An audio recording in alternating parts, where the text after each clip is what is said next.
Once again welcome back all of you. Break even point ഇന്ന് നമ്മൾ ക്ലാസ്സിൽ discuss ചെയ്യാൻ പോകുന്നത് ബ്രേക്ക് ഇവൻ പോയിൻ്റ് എന്ത്, അതുപോലെ തന്നെ ഈ ഒരു ബ്രേക്ക് ഇവൻ പോയിൻ്റ് നമ്മുടെ ബിസിനസ്സിൽ മാനേജ്മെൻറ്റിനെ എങ്ങനെയൊക്കെ സഹായിക്കുന്നു എന്നുള്ളതിനെക്കുറിച്ചൊക്കെയുള്ള ഒരു ഭാഗമാണ് ഡിസ്കസ് ചെയ്യാൻ ഉദ്ദേശിക്കുന്നത്. ആദ്യമായിട്ട് എന്താണ് break even point? Break even point is the point or level of activity at which the total cost is equal to total revenue. എന്താണെന്ന് വെച്ചാൽ ഇന്നലെ നമ്മൾ കുറച്ച് ബ്രേക്ക് ഇവൻ അനാലിസിസിനെ കുറിച്ച് പറഞ്ഞിരുന്നു. അവിടെ ചെറുതായിട്ടൊന്ന് സൂചിപ്പിച്ചിരുന്നു എന്താണ് ബ്രേക്ക് ഇവൻ പോയിൻ്റ് എന്നുള്ളത്. ഇവിടെയും പറയുന്നുണ്ട് it is A point or level of activity. ഇത് നമ്മൾ ഗ്രാഫിക്കലി റെപ്രസെൻറ്റ് ചെയ്യുകയാണെങ്കിൽ ആ ഗ്രാഫിൽ കാണുന്ന ഒരു പോയിൻ്റായിട്ട് നമുക്ക് പറയാം, അല്ലെങ്കിൽ ലെവൽ ഓഫ് ആക്ടിവിറ്റി നമ്മുടെ പ്രവർത്തനങ്ങളെ, അതായത് ഒരു ബിസിനസ്സിനെ സംബന്ധിച്ചിടത്തോളം പ്രവർത്തനം എന്ന് പറഞ്ഞാൽ സെയിൽസ് ആയിരിക്കാം കൂടുതലായിട്ടുള്ളത് നമ്മൾ പറയാറുണ്ട്, ഓപ്പറേറ്റിംഗ് ആക്ടിവിറ്റീസ്. ആ ഒരു ഓപ്പറേറ്റിംഗ് ആക്ടിവിറ്റീസിൻ്റെ level at which the total cost is equal to total revenue. ഈ ഒരു പോയിൻറ്റിൽ total cost is equal to total revenue. ബിസിനസ്സിന് ആവശ്യമായിട്ട് വന്നിട്ടുള്ള കോസ്റ്റ് ബിസിനസ്സിൻ്റെ വരുമാനവും എന്തായിരിക്കും അവിടെ ഈക്വൽ ആയിരിക്കും. ആ ഒരു പോയിൻറ്റിനെ, കോസ്റ്റും വരുമാനവും ഈക്വലാവുന്ന ആ ഒരു പോയിൻറ്റിനെയാണ് നമ്മൾ ബ്രേക്ക് ഇവൻ പോയിൻ്റ് എന്ന് വിളിക്കുന്നത്. ഇന്നലെ നമ്മൾ ക്ലാസ്സിൽ പറഞ്ഞിരുന്ന ബ്രേക്ക് ഇവൻ അനാലിസിസ് ഈ ഒരു പോയിൻറ്റിനെ അനലൈസ് ചെയ്യുന്നതായിരുന്നു. Then it is the point of no profit no loss. നമ്മൾ പറഞ്ഞു മുകളിൽ എന്ത്, ഈ പോയിൻ്റ് എന്ന് പറഞ്ഞാൽ there is cost is equal to revenue ആണ്. അപ്പോൾ ഇവിടെ എന്താണ്, പ്രോഫിറ്റ് ഉണ്ടാവില്ല. നമ്മുടെ വരുമാനവും ചിലവും തുല്യമായിരിക്കും. അവിടെ പ്രോഫിറ്റ് ഉണ്ടാവില്ല. എന്നാൽ നഷ്ടമുണ്ടോ? നഷ്ടവുമില്ല. അതാണ് പറയുന്നത് it is the point of no profit no loss. ആ പോയിൻ്റിൽ ബിസിനസ്സിന് ലാഭവുമില്ല നഷ്ടവുമില്ല. Thus it is equilibrium or balancing point. ഇതിനെയാണ് നമ്മൾ ഇക്വിലിബ്രിയം പോയിൻ്റ് അല്ലെങ്കിൽ ബാലൻസിങ് പോയിൻ്റ് എന്നൊക്കെ വിളിക്കുന്നത്. Then it is the point at which losses ceases and profit begins. ഈ പോയിൻ്റ് നമുക്ക് ഇങ്ങനെയും പറയാം. എങ്ങനെ? ഇവിടെ ലോസ് അവസാനിക്കുകയാണ്, അഥവാ നഷ്ടം അവസാനിക്കുകയാണ്. ഈ പോയിൻ്റ് എന്ന് പറഞ്ഞാൽ എന്താണ്, കോസ്റ്റും റവന്യൂവും ഈക്വലായിട്ടുള്ള സ്ഥലമാണ്. എന്നാൽ ഈ ഒരു പോയിൻ്റിലെത്തുന്നത് വരെ കോസ്റ്റ് കൂടുതലായിരിക്കും എന്നതിനേക്കാൾ റവന്യൂവിനേക്കാൾ കൂടുതലായിരിക്കും, അല്ലേ? നമ്മളൊരു പ്രവർത്തനം നടത്തുന്ന സമയത്തൊക്കെ നമുക്ക് എന്താണ്, കോസ്റ്റ് ഉണ്ട്. പിന്നെ വിൽപ്പന നടക്കുന്നത് വരെ നമുക്കത് നഷ്ടത്തിൽ തന്നെയാണ്. പിന്നീട് ഒരു വിൽപ്പനയൊക്കെ നടന്ന് ഏകദേശം ഒരു സെർട്ടൺ പോയിന്റിൽ എത്തുമ്പോൾ നമുക്ക് കോസ്റ്റിന് ആനുപാതികമായിട്ടുള്ള വരുമാനം വരും. അതുവരെ നമുക്ക് എന്തായാലും നഷ്ടമായിരുന്നു. ഈ പോയിൻ്റ് എത്തുമ്പോൾ നമുക്ക് നഷ്ടം ഇല്ലാതാവുകയും പിന്നെ എന്ത് ചെയ്യും, ആൻഡ് പ്രോഫിറ്റ് ബിഗൻ. പിന്നീട് അങ്ങോട്ട് നമ്മൾ സെയിൽസ് നടത്തുമ്പോൾ പ്രോഫിറ്റാണ് പിന്നീട് ഉണ്ടാകുന്നത്, അല്ലേ? അതാണ് പറഞ്ഞത് ഈ പോയിൻ്റ് വരെ നമുക്ക് നഷ്ടമാണ്, ആ നഷ്ടം ഇല്ലാതാവുകയും പിന്നീട് അങ്ങോട്ട് പ്രോഫിറ്റ് തുടങ്ങുകയും ചെയ്യുന്ന പോയിൻ്റ് എന്ന് വേണമെങ്കിൽ നമുക്ക് ഈ ഒരു ബ്രേക്ക് ഇവൻ പോയിൻറ്റിനെ പറയാം. അവിടെ തന്നെ നമ്മൾ ശ്രദ്ധിക്കേണ്ട ഒരു കാര്യം എന്താ വെച്ചാൽ, if sales go up beyond the BEP, break even പോയിൻറ്റിന് മുകളിലേക്ക് സെയിൽസ് പോവുകയാണെങ്കിൽ ഫേം മേക്ക് പ്രോഫിറ്റ്. ആ സമയത്ത് ഫേം പ്രോഫിറ്റാണ് ഉണ്ടാക്കുന്നത്. അതുപോലെ തന്നെ if sales come down firm incur loss. In case ഈ ഒരു പോയിൻറ്റിനേക്കാൾ താഴെയാണ് നമ്മുടെ സെയിൽസ്, അഥവാ സെയിൽസ് പിന്നീട് കുറയുകയാണെങ്കിൽ നമുക്കെന്തായിരിക്കും, ലോസ് ആയിരിക്കും. കാരണം ഈ പോയിൻ്റ് എന്ന് പറഞ്ഞാൽ അവിടെ ലോസും പ്രോഫിറ്റും ഒന്നുമില്ല, സീറോ ആയിരിക്കും നമുക്ക് പ്രോഫിറ്റ്. അത് കോസ്റ്റും ഈക്വൽ തന്നെയാണ്, റവന്യൂ ഈക്വൽ തന്നെയാണ്. അതിൻ്റെ കൂടെ സെയിൽസ് കുറയുകയാണെങ്കിൽ സ്വാഭാവികമായിട്ടും നമുക്ക് ആ കോസ്റ്റ് മെയിൻറ്റെയിൻ ചെയ്യാൻ കഴിയില്ല, നമുക്ക് സ്വാഭാവികമായിട്ടും അത് നഷ്ടത്തിലേക്ക് പോകാൻ ചാൻസ് ഉണ്ട്. Then BEP may rightly B described as bread earning point. Bread earning point എന്ന് BEP അഥവാ ബ്രേക്ക് ഇവൻ പോയിൻറ്റിനെ വിളിക്കാൻ കാരണം എന്തെന്ന് ചിലപ്പോൾ ചോദിക്കാറുണ്ട്. കാരണം എന്താ, it is at this point the firm start earnings it's bread, that is profit. ഈ ഒരു പോയിൻ്റ് മുതലാണ് പിന്നീട് ഫേം പ്രോഫിറ്റ് ഏൺ ചെയ്യാൻ തുടങ്ങുന്നത്. അതുകൊണ്ട് തന്നെയാണ് അതിനെ ബ്രെഡ് ഏണിംഗ് പോയിൻ്റ് എന്ന് ചില സമയങ്ങളിൽ വിളിക്കാറ്. ഇനി ഇപ്പോൾ എന്താണ് ബ്രേക്ക് ഇവൻ പോയിൻ്റ് എന്നുള്ളത് നമുക്ക് മനസ്സിലായിട്ടുണ്ടാവുമെന്ന് കരുതുന്നു. മാനേജ്മെൻറ്റ് അക്കൗണ്ടിങ്ങിൽ വളരെ ഇമ്പോർട്ടൻ്റ് ആയിട്ടുള്ളൊരു ഭാഗമാണ് ബ്രേക്ക് ഇവൻ അനാലിസിസ്. കാരണം ഒരുപാട് ഡിസിഷൻസ് കോസ്റ്റുമായിട്ട് റിലേറ്റ് ചെയ്തിട്ടുള്ള, അതുപോലെ സെല്ലിംഗ് പ്രൈസുമായിട്ട് റിലേറ്റ് ചെയ്തിട്ടുള്ള ഡിസിഷൻസ് കൈകൊള്ളാൻ നമുക്ക് ഈ ഒരു ബ്രേക്ക് ഇവൻ പോയിൻറ്റും അതുപോലെ തന്നെ CVP അനാലിസിസ് ഒരുപാട് ഉപയോഗങ്ങൾ വരുന്നുണ്ട്. വളരെ ഇമ്പോർട്ടൻറ്റുമാണ്, എക്സാമിനും വളരെ ഇമ്പോർട്ടൻറ്റ് തന്നെയാണ്. ഇത് ഉപയോഗിച്ചിട്ട് പ്രോബ്ലം ചെയ്യുന്നത് 1-2 രീതികളിൽ ചെയ്യുന്നതുണ്ട്. അതായത് നമ്മൾ പറഞ്ഞിട്ടുള്ള ഈ ഒരു ഗ്രാഫിക്കൽ മെത്തേഡുണ്ട്, ആൽജിബ്രായിക് മെത്തേഡൊക്കെ ഉണ്ട്. അതാണ് അടുത്തതായിട്ട് നമ്മൾ എക്സ്പ്ലെയിൻ ചെയ്യാൻ ഉദ്ദേശിക്കുന്നത്. Calculation of break even point. Break even point calculate ചെയ്യുന്നത് എങ്ങനെ? നമ്മൾ പറഞ്ഞു എന്താണ് ബ്രേക്ക് ഇവൻ പോയിൻ്റ് എന്ന് പറഞ്ഞു. ഇനി ആ പോയിൻ്റ് കണ്ടുപിടിക്കുന്നത് എങ്ങനെയാണ്? അത് 2 രീതിയിലുണ്ട്. ഒന്ന് ആൽജിബ്രായിക് മെത്തേഡ്, മറ്റൊന്ന് ഗ്രാഫിക് മെത്തേഡ്. ഗ്രാഫിക് മെത്തേഡ് എന്ന് പറഞ്ഞാൽ പേരിൽ നിന്ന് തന്നെ നമുക്ക് മനസ്സിലാക്കാൻ കഴിയും. BEP ഒരു ചാർട്ട് വരച്ചിട്ട് അതിൽ നമ്മുടെ കോസ്റ്റും അതുപോലെ തന്നെ സെയിൽസ് റവന്യൂവും രേഖപ്പെടുത്തുക. അത് രണ്ടും ഈക്വലായിട്ട് വരുന്ന, രണ്ടും ഇൻ്റർസെക്റ്റ് ചെയ്യുന്ന ആ ഒരു ഏരിയ, അവിടെ നിന്ന് നമുക്ക് ബ്രേക്ക് ഇവൻ പോയിൻ്റ് എന്ന് അതിനെ വിളിക്കാം. അവിടെ നമ്മളുടെ കോസ്റ്റും അതുപോലെ തന്നെ പ്രോഫിറ്റും അടയാളപ്പെടുത്തുകയാണെങ്കിൽ രണ്ടും ഈക്വലായിട്ട് വരുന്ന ഒരു സിറ്റുവേഷൻ നമുക്ക് കാണാനായിട്ട് സാധിക്കും ഗ്രാഫിൽ. മറ്റൊരു രീതിയാണ്, ഒന്നാമത്തെ രീതി ആൽജിബ്രായിക് മെത്തേഡ്. അതായത് നമ്മൾ ഇക്വേഷൻസ് ഉപയോഗപ്പെടുത്തിയിട്ട് മാത്തമാറ്റിക്കൽ ഫോർമുലകളൊക്കെ ഉപയോഗപ്പെടുത്തിയിട്ട് ബ്രേക്ക് ഇവൻ പോയിൻ്റ് കണ്ടെത്തുന്ന രീതി. അതാണ് പറയുന്നത് algebraic method. Under algebraic method BEP is ascertained by using mathematical formula. Mathematical formula ഉപയോഗപ്പെടുത്തി BEP കണ്ടെത്തുന്ന രീതിയാണ് algebraic method. BEP can be computed in terms of units or in terms of rupee or percentage of installed capacity. BEP calculate ചെയ്യുമ്പോൾ നമുക്കതിനെ per യൂണിറ്റിൽ, അതായത് എത്ര product, number of product എത്ര unit ഉണ്ട്, അതിൻ്റെ അടിസ്ഥാനത്തിൽ നമുക്ക് BEP കാൽക്കുലേറ്റ് ചെയ്യാം. ഇനി വേണ്ട മൊത്തം ടോട്ടൽ ഒരു ഫേമിൻ്റെ ടോട്ടൽ സെയിൽസ് വാല്യൂവിൽ നമുക്ക് BEP കാൽക്കുലേറ്റ് ചെയ്യാം. അല്ലെങ്കിൽ നമ്മുടെ യൂണിറ്റ് ഇൻസ്റ്റാൾ ചെയ്തതിൻ്റെ ഇത്ര പെർസെൻറ്റേജ് BEP കവർ ചെയ്തു എന്നുള്ള രീതിയിലും BEP കാണാം. സാധാരണഗതിയിൽ BEP ഇൻ സെയിൽസും BEP ഇൻ യൂണിറ്റുമാണ് നമ്മൾ കാണാറ്. ഇവിടെ ഒരു ഫോർമുല നിങ്ങൾക്ക് ചൂടെ നൽകുന്നുണ്ട്. BEP ഇൻ യൂണിറ്റ്, ഓരോ യൂണിറ്റ്, അതായത് നമ്മൾ പ്രൊഡ്യൂസ് ചെയ്യുന്ന യൂണിറ്റിൻ്റെ അടിസ്ഥാനത്തിൽ എത്ര യൂണിറ്റ് പ്രൊഡ്യൂസ് ചെയ്താലാണ് നമ്മൾ ബ്രേക്ക് ഇവൻ പോയിന്റിൽ എത്തുക എന്നുള്ള അറിയുന്ന ഒരു ഇക്വേഷനാണ് ചൂടെ നൽകിയത്. The following formula is used to find out BEP in unit. BEP output, അതായത് യൂണിറ്റ് കാണാൻ is equal to fixed expenses divided by contribution per unit. Fixed expenses നമ്മുടെ കമ്പനിയിൽ നമ്മുടെ പ്ലാന്റ് ഇൻസ്റ്റാളേഷൻ, അതുപോലെ ഫിക്സ്ഡ് ആയിട്ടുള്ള മെഷീൻസ് കാര്യങ്ങൾ തുടങ്ങി ഒരുപാട് ഫിക്സ്ഡ് ഐറ്റംസ് നമ്മൾ വെക്കുമ്പോൾ നമുക്ക് അതിന് വരുന്ന കോസ്റ്റുകളാണ് fixed expenses.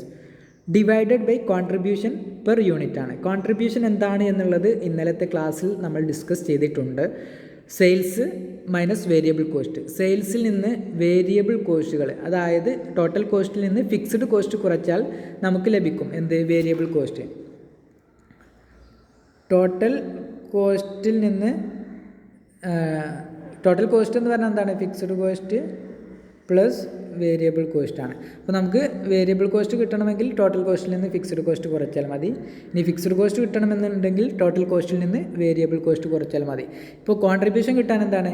Contribution is equal to sales minus variable cost ആണ്. അങ്ങനെ നമ്മുടെ പ്രോബ്ലത്തിൽ സെയിൽസ് നൽകിയിട്ടുണ്ടാവും, അതുപോലെ തന്നെ വേരിയബിൾ കോസ്റ്റ് നൽകിയിട്ടുണ്ടാവും. അപ്പോൾ സെയിൽസിൽ നിന്ന് വേരിയബിൾ കോസ്റ്റ് കുറച്ചാൽ നമുക്ക് കോൺട്രിബ്യൂഷൻ ലഭിക്കും. അപ്പോൾ ഇവിടെ പറയുന്നത് കോൺട്രിബ്യൂഷൻ പെർ യൂണിറ്റ് ആണ്. പെർ യൂണിറ്റ് നമുക്ക് നേരിട്ട് ക്വസ്റ്റ്യൻ നൽകിയിട്ടില്ലെങ്കിൽ നമുക്ക് എന്ത് ചെയ്താൽ മതി? കോൺട്രിബ്യൂഷൻ നമുക്ക് എമൗണ്ടിൽ എത്രയാണോ തന്നത് അതിനെ ടോട്ടൽ എത്ര ഔട്ട്പുട്ടാണുള്ളത് അതിനെക്കൊണ്ട് ഡിവൈഡ് ചെയ്താൽ പെർ യൂണിറ്റ് നമുക്ക് ലഭിക്കും. അപ്പോൾ ഇക്വേഷൻ മനസ്സിലാക്കുക. Fixed expenses divided by contribution per unit ആണ്. അല്ലെങ്കിൽ അതിനെ തന്നെ നമുക്ക് ചുരുക്കിയിട്ട് ഇങ്ങനെ എഴുതാം. ഫിക്സഡ് കോസ്റ്റിന് പകരം എഫ് എന്നിടാം. ദെൻ ഡിവൈഡഡ് ബൈ CPU എന്ന് പറഞ്ഞാൽ കോൺട്രിബ്യൂഷൻ പെർ യൂണിറ്റ് എന്നുള്ള ഒരു സിമ്പിൾ അവിടെ നൽകിയിട്ടും വേണമെങ്കിൽ നമുക്ക് എഴുതാം. പക്ഷേ എക്സാമിന് എഴുതുമ്പോൾ fixed expenses divided by contribution per unit എന്ന് തന്നെ എഴുതേണ്ടതുണ്ട്. ഇനി ഇത് തന്നെ ഒരു എക്സാമ്പിൾ സഹിതം നമുക്കൊന്ന് എക്സ്പ്ലെയിൻ ചെയ്യാം. ഇതാണ് example. The fixed costs for the year are rupees 60,000. Selling price per unit is rupees 15 and variable cost per unit is 10. Calculate BEP output. BEP output അതായത് നമ്മളോട് യൂണിറ്റിലാണ് കാണാൻ പറഞ്ഞിരുന്നത്. BEP ഔട്ട്പുട്ടാണ് പറഞ്ഞത്, BEP സെയിൽസ് അല്ല. BEP സെയിൽസ് ആണെങ്കിൽ നമുക്ക് അതിൻ്റെ total amount നൽകും. ഇവിടെ അങ്ങനെ പെർ യൂണിറ്റ് ആണ് നൽകിയത്, അതുകൊണ്ട് തന്നെ ഔട്ട്പുട്ട് യൂണിറ്റിലാണ് നമുക്ക് കാണേണ്ടത്. അപ്പോൾ ഇക്വേഷൻ ഓർമ്മയുണ്ടാവും. എന്താണ്? Fixed cost divided by contribution per unit അല്ലേ? Fixed cost divide by contribution per unit. ഇവിടെ നമുക്ക് എങ്ങനെയാണ് കോൺട്രിബ്യൂഷൻ കാണാൻ കഴിയുക? ഇവിടെ സെല്ലിംഗ് പ്രൈസ് നമുക്ക് നൽകിയിട്ടുണ്ട്, ദെൻ വേരിയബിൾ കോസ്റ്റ് നൽകിയിട്ടുണ്ട്. സെല്ലിംഗ് പ്രൈസ് 15 ആണ്, 15 സെയിൽസ് 15, ദെൻ വേരിയബിൾ കോസ്റ്റ് എത്രയാണ്? 10. അപ്പോൾ നമുക്ക് കോൺട്രിബ്യൂഷൻ കിട്ടാൻ എന്താ ചെയ്യേണ്ടത്? Contribution is equal to sales minus variable cost, അതായത് 15 മൈനസ് 10. അപ്പോൾ നമുക്ക് 5 കിട്ടും. എന്താണ്? കോൺട്രിബ്യൂഷൻ എത്രയാണ്? 5 ആണ്. ഇനി അത് വെച്ചിട്ട് നമുക്ക് കാണാം 60,000 ഡിവൈഡഡ് ബൈ 5 ചെയ്താൽ നമുക്ക് എന്ത് കിട്ടും? നമ്മുടെ BEP ലഭിക്കും. അതിൻ്റെ ആൻസർ കാണിച്ചു തരാം. BEP is equal to fixed cost divide by contribution per unit. Contribution per unit കാണാൻ selling price per unit minus variable cost, അത് നമ്മൾ നേരത്തെ കാണിച്ചു തന്നിട്ടുള്ള 15 മൈനസ് 10 ഇക്വൽ ടു 5 കിട്ടി. ഇനി നമുക്ക് BEP കാണാം. ഫിക്സ്ഡ് കോസ്റ്റ് 60,000 കോസ്റ്റുകൾ തന്നിട്ടുണ്ട്. 60,000 ഡിവൈഡഡ് ബൈ 5 ചെയ്യുമ്പോൾ നമുക്ക് 12,000 യൂണിറ്റ് എന്ന് ലഭിക്കും. 12,000 യൂണിറ്റാണ് എന്ത്? BEP unit. 12,000 യൂണിറ്റ് പ്രൊഡ്യൂസ് ചെയ്താൽ ഫേമിന് ഇപ്പോൾ നമുക്ക് വന്നിട്ടുള്ള കോസ്റ്റ്, അതായത് ഫിക്സഡ് കോസ്റ്റ് അതുപോലെ തന്നെ വേരിയബിൾ കോസ്റ്റ് ഉണ്ടല്ലോ, ആ കോസ്റ്റൊക്കെ മെയിൻറ്റെയിൻ ചെയ്യാനുള്ള എമൗണ്ട് ഈ ഒരു 12,000 യൂണിറ്റ് സെയിൽ നടത്തുന്നതിലൂടെ കമ്പനിക്ക് ലഭിക്കുമെന്നാണ് അതിൻ്റെ അർത്ഥം. അപ്പോൾ അവിടെ പ്രോഫിറ്റും ലോസൊന്നും ഇല്ലാതെ ഒരു ഇക്വിലിബ്രിയം പോയിൻ്റ് നമുക്ക് ക്രിയേറ്റ് ചെയ്യാം. അപ്പോൾ ഫേമിന് തീരുമാനിക്കുക ഇനി പ്രോഫിറ്റ് ഉണ്ടാവണമെന്നുണ്ടെങ്കിൽ എന്ത് ചെയ്യണം? അപ്പോൾ ഈ 12,000 മുകളിൽ ഉൽപ്പാദിപ്പിക്കേണ്ടി വരും, സെയിൽ നടത്തേണ്ടി വരും. ഓക്കെ, അങ്ങനെയാണ് ഫേം തീരുമാനങ്ങൾ കൈക്കൊള്ളല്. അതിൻ്റെ ചുവടെ നൽകിയിട്ടുണ്ട്. നമുക്ക് ഈ ഒരു ലഭിച്ചിട്ടുള്ള 12,000 യൂണിറ്റ് BEP യൂണിറ്റ് തന്നെയാണോ എന്നൊന്ന് ചെക്ക് ചെയ്യാൻ ചുവടെ ഒരു ചെറിയൊരു പ്രോബ്ലം നൽകിയിട്ടുണ്ട്. അതാണ് അറ്റ്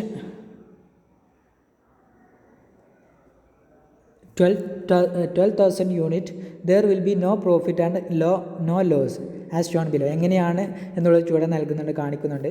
സെയിൽസ് 12,000 അല്ലേ നമുക്കിപ്പോൾ കിട്ടിയ BEP സെയിൽസ് 12,000 ഇൻറ്റു എന്താണ്? വേരിയബിൾ സെല്ലിംഗ് പ്രൈസ് എത്രയാണ്? 15. 12,000 യൂണിറ്റ് നമ്മൾ വിൽക്കുകയാണെങ്കിൽ 15 രൂപക്ക് വിൽക്കുകയാണെങ്കിൽ എത്ര രൂപ കിട്ടും? 1,80,000 രൂപ നമ്മുടെ കമ്പനിയിലേക്ക് കിട്ടും. ഇനി അതിൽ നിന്ന് വേരിയബിൾ കോസ്റ്റ് നമുക്ക് കുറക്കണം. വേരിയബിൾ കോസ്റ്റിന് 12,000 യൂണിറ്റ് നമ്മൾ പ്രൊഡ്യൂസ് ചെയ്യുകയാണെങ്കിൽ വേരിയബിൾ കോസ്റ്റ് എത്രയാണ്? 10 അല്ലേ? 10 വെച്ചിട്ട് 1,20,000 രൂപ വേരിയബിൾ കോസ്റ്റ് വരും. അതായത് വേരിയബിൾ കോസ്റ്റ് പറഞ്ഞാൽ നമ്മുടെ ഈ ഒരു പ്രൊഡക്റ്റ് നിർമ്മിക്കാൻ ആവശ്യമായിട്ട് വന്നിട്ടുള്ള ഷോർട്ട് ടൈം ആയിട്ട് വന്നിട്ടുള്ള കോസ്റ്റുകൾ. അത് സെയിൽസിൽ നിന്ന് വേരിയബിൾ കോസ്റ്റ് കുറച്ചാൽ നമുക്ക് 60,000 രൂപ കിട്ടും.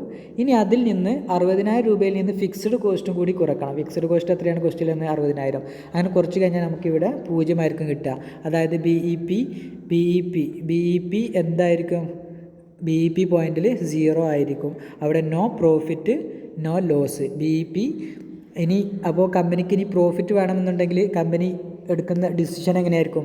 12,000 യൂണിറ്റ് BEP ആണ്. അപ്പോൾ 12,000 യൂണിറ്റ് പ്രൊഡ്യൂസ് ചെയ്തത് കൊണ്ട് നമ്മുടെ കമ്പനിക്ക് പ്രോഫിറ്റ് ഉണ്ടാവില്ല, കോസ്റ്റ് മെയിൻറ്റെയിൻ ചെയ്ത് പോകാനേ കഴിയുള്ളൂ. അപ്പോൾ കമ്പനി ഒരു 24,000 യൂണിറ്റോ അല്ലെങ്കിൽ ഒരു 18,000 യൂണിറ്റോ ഒക്കെ സെയിൽ നടത്തുമ്പോഴാണ് കമ്പനിയിലേക്ക് പ്രോഫിറ്റ് ഉണ്ടാവുകയുള്ളൂ എന്നുള്ളൊരു തീരുമാനം കമ്പനിക്ക് കൈക്കൊള്ളാനായിട്ട് സാധിക്കും. അപ്പോൾ ഇങ്ങനെയാണ് BEPയുടെ പെർ യൂണിറ്റിൽ നമ്മൾ പ്രോബ്ലം ചെയ്യേണ്ടത്. ഇനി ചുവടെ നൽകിയിട്ടുണ്ട്. BEP ഇൻ റുപ്പി കാണണമെന്നുണ്ടെങ്കിൽ the following formula is used to find BEP sales. അതായത് BEP ഇൻ യൂണിറ്റിന് പകരം BEP ഇൻ റുപ്പി ആണെങ്കിൽ ശ്രദ്ധിക്കുക, BEP ഇൻ റുപ്പി ആണെങ്കിൽ ഫിക്സ്ഡ് എക്സ്പെൻസസ് നമ്മൾ ചെയ്തിട്ടുള്ളത് തന്നെ, fixed expenses divided by contribution തന്നെയാണ് ഇതിൻ്റെയും ഫോർമാറ്റ്. പക്ഷേ ഈ fixed expenses divided by contribution എന്നുള്ളതിൻ്റെ കൂടെ ഇൻറ്റു സെയിൽസ് കൂടെ വരും. എങ്ങനെയാണെങ്കിൽ BEP ഇൻ സെയിൽസിലാണെങ്കിൽ fixed expenses divided by contribution ആണ് BEP ഇൻ യൂണിറ്റ് ആണെങ്കിൽ, BEP ഇൻ സെയിലാണെങ്കിൽ fixed expenses into sales divided by contribution എന്ന് വരും. അപ്പം F into S divided by contribution ചെയ്താൽ നമുക്ക് ആ ഒരു ആൻസർ അവിടെ സെയിം ആയിട്ടുള്ള ആൻസർ ലഭിക്കും. ഇതേ ആൻസർ തന്നെയാണ് നമുക്ക് അവിടെ ലഭിക്കുക. യൂണിറ്റിന് പകരം അവിടെ എന്തായിരിക്കും, ഈ യൂണിറ്റിന് എത്ര സെല്ലിംഗ് പ്രൈസ് കൊണ്ട് ഗുണിച്ചാൽ കിട്ടുന്ന എമൗണ്ട് ആയിരിക്കും ഈ ഒരു ആൻസറിൽ ലഭിക്കുക എന്ന് മാത്രം. ദെൻ ഇനി ഒരു എക്സാമ്പിൾ കൂടി ഞങ്ങൾക്ക് ഇത് തന്നെ മനസ്സിലാക്കാൻ വേണ്ടി ഒരു എക്സാമ്പിൾ കൂടി നൽകിയിട്ടുണ്ട്. Fixed cost for the year 60,000, fixed cost 60,000, the sale for the period 4 lakh and variable cost are amounted to 3 lakh. Calculate BEP sales. BEP sale calculate ചെയ്യാനാണ് ആവശ്യപ്പെട്ടിട്ടുള്ളത്. അപ്പോൾ നമ്മൾ മനസ്സിലാക്കുക, ഇവിടെ പെർ യൂണിറ്റ് അല്ല നമുക്ക് നൽകിയിട്ടുള്ളത് എന്താണ്, സെയിൽസ് വാല്യൂവിലാണ്. അപ്പോൾ BEP സെയിലാണ് നമ്മളിവിടെ കാണുന്നത്.